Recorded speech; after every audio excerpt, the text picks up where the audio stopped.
আমরা এখন এসেছি চিত্তেশ্বরী সর্বমঙ্গলা মন্দিরে, বিবি বাজারে। মন্দিরটা এত সুন্দর। এইখানে ফটো তোলা নিষিদ্ধ, কিন্তু একটু আমি ওপর মন্দিরটা দেখিয়ে নিচ্ছি। এখানকার পালাদার শ্রীমতী, আপনার নামটা বলি। রিনা মুখার্জি। রিনা মুখার্জিকে আমরা পেয়েছি। এইখানকার স্বনামধন্য একজন মহিলাই বলতে পারি আমরা, বা সেবায়িতের পর্যায়ে পড়ে। উনি একটু আপনাদেরকে এই মন্দির সম্বন্ধে কয়েক কথা বলে নেবেন। একটু বলুন দিদি। হ্যাঁ, নমস্কার। আসলে এটা অনেক আগে এটা তৈরি হয়েছে, প্রায় 700-800 বছর আগের মন্দির এটা। তো তখন শুনেছি বহু আগে বাংলাদেশ থেকে, তখন তো বাংলাদেশ হয়নি, বাংলাদেশ থেকে মাকে নিয়ে চলে এসেছিলেন। ছোট্ট পাথরের আদি মায়ের নিচে পায়ের কাছে রয়েছেন, তাকে নিয়ে এসে স্থাপন করেন। পরে ইস্ট ইন্ডিয়া কোম্পানি এটাকে তৈরি করে দেন, মানে মন্দিরটা তৈরি করেন। কিন্তু তার বহু আগে এই মন্দির ওই বেড়ার মতন তৈরি ছিল, সেই থেকেই চলছে। তো এর অনেক কাহিনী আছে, খুব জাগ্রত আমাদের মা। আসলে এইটা আমাদের নাট মন্দির, এইখানটা নাট মন্দির। এখানে বিভিন্ন পণ্ডিতজিরা থাকেন। ওখানে ওই পিছন দিকে পণ্ডিতজিদের রান্না করার জায়গা আছে। তো সেখানে রান্না করার জায়গাতেই আপনার ওরা রান্না করে খায়। ওদের সঙ্গে আমাদের মন্দিরের কিছু নেই, কিন্তু তা সত্ত্বেও ওনারা এই মন্দিরের সবসময় পূজা করেন। তো এই যে নাট মন্দিরে সব পুরোই মানে পণ্ডিতজিরা আসেন, 6 মাস অন্তর এনাদের চেঞ্জ হয়। এবং এনাদের রান্নাঘর হচ্ছে ওই সাইডটা রান্নাঘর। আচ্ছা, আর এখানে আপনাদের আমার শিব মন্দির আছে, গণেশজি আছে, হনুমান মন্দির আছে, আর রাম সীতার মন্দির আছে। আর মায়ের মন্দিরটা, হ্যাঁ, মায়ের মন্দিরটা হচ্ছে এইখানে আসল মায়ের মন্দির। মায়ের বিগ্রহের ছবি তোলা যায় না, তাই ছবি দেখাতে পারলাম না। জাস্ট এইটুকু সামনেটা আমি দেখিয়ে দিলাম।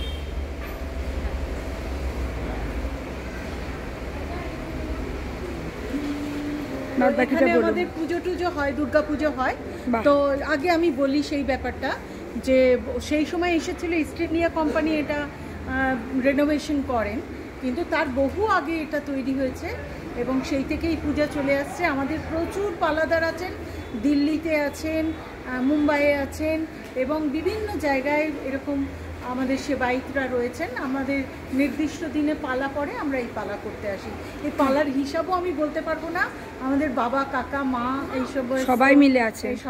বছরে একবার করে পালা পড়ে। হ্যাঁ, মোটামুটি বছর। আদিবাড়ি কি কন্যগড়? না, আদিবাড়ি এখানে।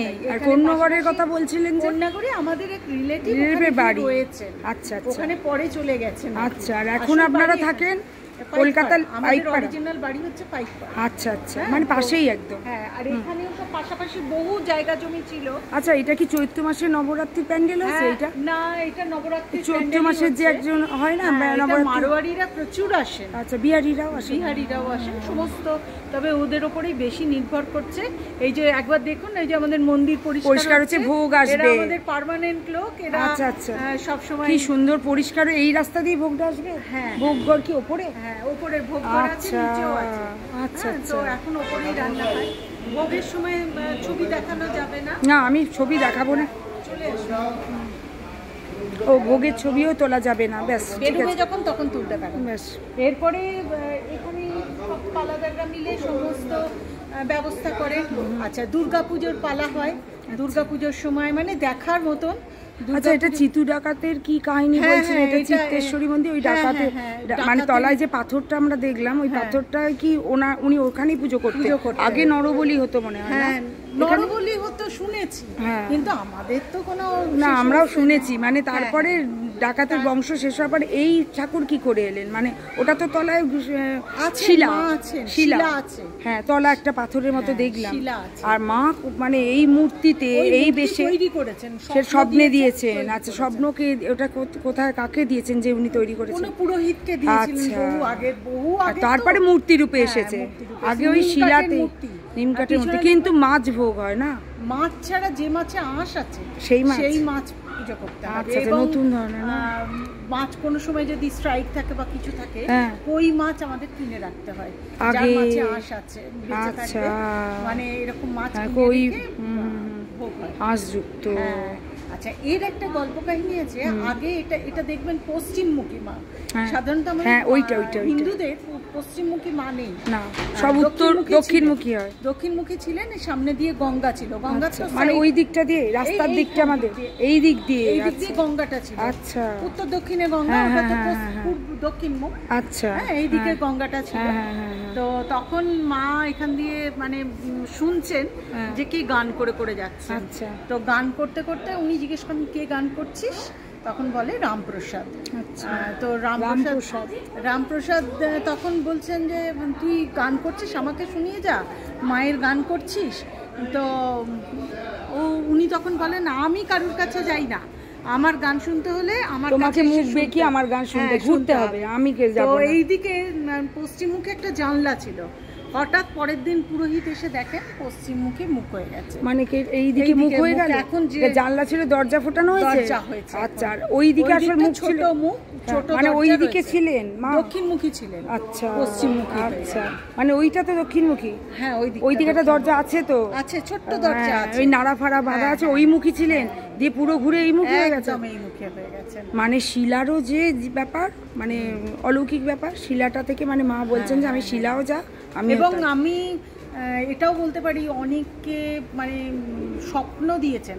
এবং আমি জানি আমার বাবার অফিসের একজন ডক্টর, মানে তিনি কোনোদিন কিছু মানেন না, যাই হোক ওনাকে স্বপ্ন দিয়েছিলেন, উনি চারিদিকে ঘুরছেন মানে উদ্ভ্রান্তের মতন যে কোথায় এই মাকে দেখেছি। শেষে আমার বাবা, হয়তো মায়েরই নির্দেশ, বাবা বলেন যে চলুন দেখুন আমাদের একটা মন্দির আছে, যদি আপনার স্বপ্নের মূর্তির সঙ্গে মিলে যায়। আচ্ছা, এসে উনি পুরো সেন্সলেস হয়ে গেছিলেন। হ্যাঁ, এই মূর্তি, এই মন্দির আমি দেখি, মানে দর্শনের জন্য স্বপ্ন দিয়েছিলেন। আচ্ছা, বাবা। তো এরকম উনি আসেন, এখনো আসেন, এখন আর আমাদের সঙ্গে যোগাযোগ নেই, উনি আসেন। এবং এছাড়াও বহু অলৌকিক কাহিনী। আমাদেরই তো একটা ছোট্ট ঘটনা আছে। আমাদের শনিবার দিনকে ওর ফার্স্ট সেম পরীক্ষা পড়েছে, এই কলেজটার নাম বল, টিএসকে জৈনে, শীত পড়েছে। এবার এত বৃষ্টি আর এত ঠান্ডা ছিল শনিবার, আমরা এসছি তখন 2:30 পৌনে 3টে বেজে গেছে, তো মন্দির বন্ধ। তো আমরা জানি এখানে একটা এরকম বিখ্যাত মন্দির আছে, ওকে না দেখিয়ে তো আমি দেখবো না, আমি সুতরাং এত বৃষ্টি আর এত ঠান্ডা ছিল শনিবার, আমরা এসছি তখন 2:30 পৌনে 3টে বেজে গেছে, তো মন্দির বন্ধ। তো আমরা জানি এখানে একটা এরকম বিখ্যাত মন্দির আছে, ওকে না দেখিয়ে তো আমি দেখবো না, আমি সুতরাং ওর পরীক্ষার জন্য বসেছি 3 ঘন্টা 4 ঘন্টা। এবার যখন এসছি মন্দির বন্ধ, আমার তখন থেকে নখ হচ্ছে, আবার আমরা উত্তরপাড়া থেকে আবার আসছি, মানে এত নখ হচ্ছে যে একবার দেখে আসি ঠাকুর, মানে ওখান থেকে শুধু এনাকে দেখার জন্য আবার এসছি 4 দিন। দেখুন আপনারাই, মানে আমরা এখান দিয়ে গেছি, উল্টো দিকের গলি দিয়ে কলেজটায় গেছি।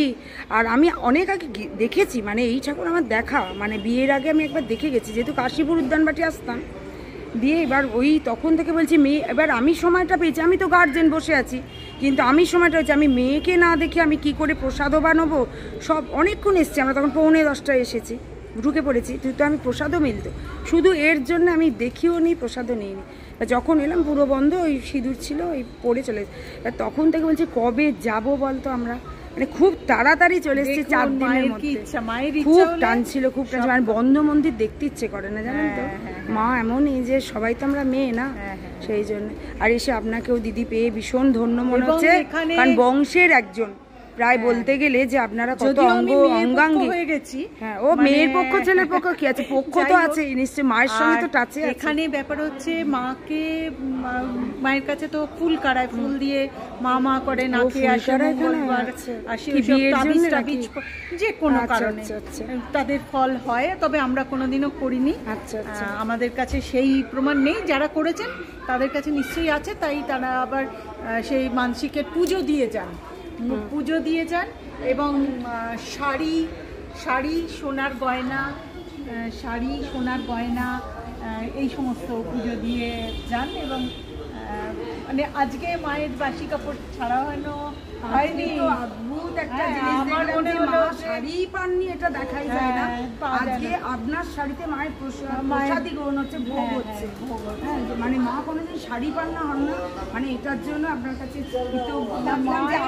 আপনাকে আগে জানলে মানে হয়তো কিনতে পারতাম, কিন্তু এমনই সময় আপনার শাড়িও ঢুকছে, আর মানে ভালোও লাগলো যে শাড়িটা পরানো আমরা দেখতে পেলাম। আমরা তো দেখতে পেয়েছি সরাসরি, কিন্তু দর্শকদের তো আমরা দেখতে পাই আর নিয়মই নেই যে এইটার ফটো তুলে নিয়ে যাওয়া বা দেখানো শাড়ি পরানোটা। সেই জন্যে ওধারে যারা থাকলেন আমার মোবাইলের ওধারে, তাদেরকে রিকোয়েস্ট করা হচ্ছে যে আপনারা আসবেন এবং প্রচণ্ড প্রাণের ঠাকুর যাকে বলে, আমাদের প্রাণের দেবতা, এখানে এসে একটা দর্শন করে যাবেন, খুব ভালো লাগবে। আর ঠাকুরের মানে কালারটাও একটু নতুনত্ব, মানে কালো না, নীলও না, অরেঞ্জ কালার। আর এই যে মায়ের যে মূর্তিটা, সেটা কিন্তু বাইরের কোনো লোক করেন না, এই যারা পুরোহিত আছেন তারাই তৈরি করে। হ্যাঁ, রং করা বা মা কোনো সময় কিছু ভেঙে যাওয়া বা কিছু হওয়া, তাতে কিন্তু ওই পুরোহিতরাই করে। পুরোহিতও কিন্তু পারবেন। আমাদের এখানে গঙ্গা জল দিয়ে যাওয়ার লোক, ধরুন যখন দুর্গা পুজো হয় বা বাসন্তী পুজো হয়, কি বাইরে না না ওখানে মাকে দুর্গা রূপে, দুর্গা, উনি তো জগদ্ধাত্রী। আচ্ছা, জগদ্ধাত্রী পুজো? হ্যাঁ, জগদ্ধাত্রী। আসবো এবার জানার, হ্যাঁ, চেষ্টা করবো, আসবো বলবো না, চেষ্টা করবো। হ্যাঁ, আর অষ্টমীতে কি তখন ওই সময় বিরাট লাইন করেন না প্রসাদ নিতে গেলে, ওই সময় তো হয়ই।